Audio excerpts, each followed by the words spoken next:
Hey, this is Pick Up and Drop Off. And what you're looking at is an entertainment center that my son could be found at between the age of 8 and 16. It was this Oak Entertainment Center which held his first Xbox 360 and then another Xbox that replaced that one when the first 360 broke, and yet a third Xbox E, 360E, and then eventually a PS4. So whenever I needed to find my son, I would just look for the entertainment center, and he would either be online with his friends doing homework while playing, or burning through a new game in a couple of days, getting to the credit screen. But this is where I could find my son, at this entertainment center. This Oak Beast, we cut the center of it apart so we could go from a 25-inch television set where it was on the left-hand side to eventually cut the centerpiece out so we could put a 32-inch high-definition screen in there. But as you can see, the screen is gone, the game is gone. Some of his games are still there, but he is a bright young man, and we trust him with his flat screen TV in his bedroom and his PS4s in his bedroom, but he's since given up gaming. So this space becomes mine. And what am I going to replace it with, you ask? Well, I'm glad that you asked, because it's going to have another entertainment center, which is behind me. I'll show it to you in just a minute. I'm going to read you a couple of things. This is part one of the project called Arcade Legends 2 Project, Part 1. What is an Arcade Legends 2, you should ask? Let me show you. I whip around what we call the family room, because our family is right up there. And it is right there. Look at that. This is a recent acquisition. It's a arcade machine. It's called, as you see, Arcade Legends. This is a second version. My dear friend Excelsior on YouTube traded me this for some things, and he had this, I don't know, I think Excelsior, you probably had it with 10 years, because I saw one of the dates on it was 2003, and so it's 10 years old.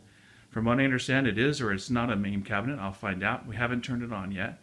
We just delivered yesterday, but this is the new entertainment center, and for the next 8 years, you'll see me, you'll find me in front of it. So I've wanted one of these cabinets for a very long time. I bought a book from my online friend Rob O'Hara on how to repair, purchase, and sell arcade games, machines. I asked him for some advice, and let me read this to you. Let me just set this down real quick.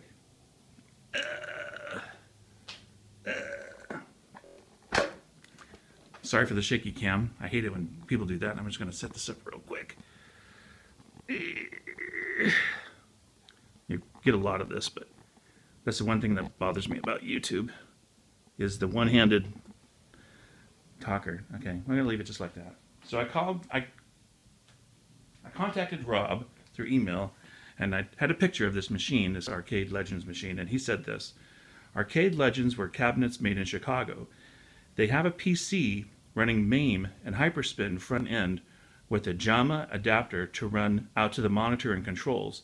They were super expensive when they were originally sold because they licensed all of the ROMs, the read-only memories. I think they originally sold for something like $4,000. If it's an original Arcade Legends 1, there'll be a CD-ROM drive inside the coin door where more purchased ROMs could be loaded. There are other additions as well later that upgraded to USB sticks for upgraded ROM packs. The original ones had an original arcade monitor in them and arcade quality joysticks and buttons. If I ended up with one, I'd play it for a while, and then I'd either reload or replace the PC with another one running m.a.m.e that I could add more games to. Thanks, Rob, for your feedback on this. I was reading online last night.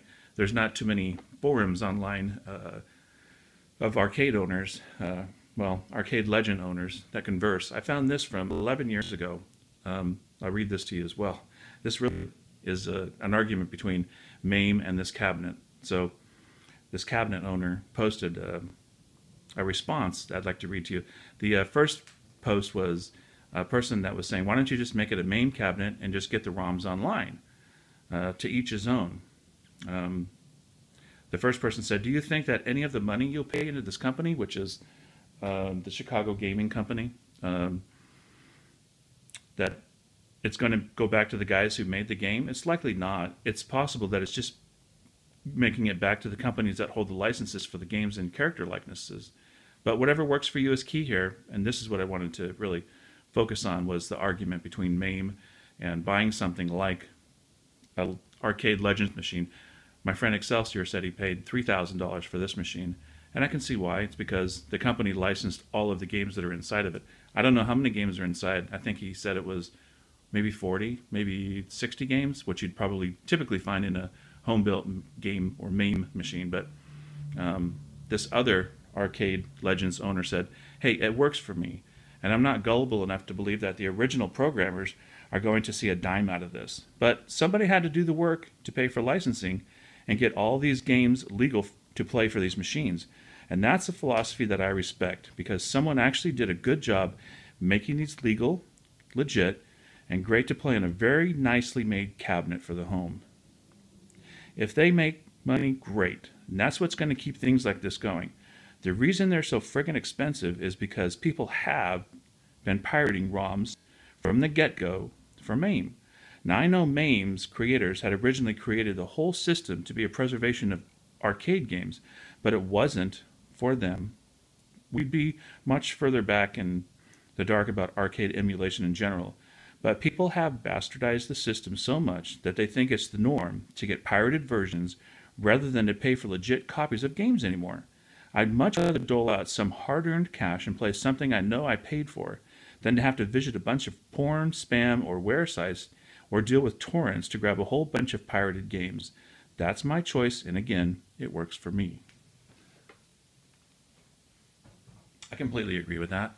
I've had ROMs and I've had emulators of Nintendo DS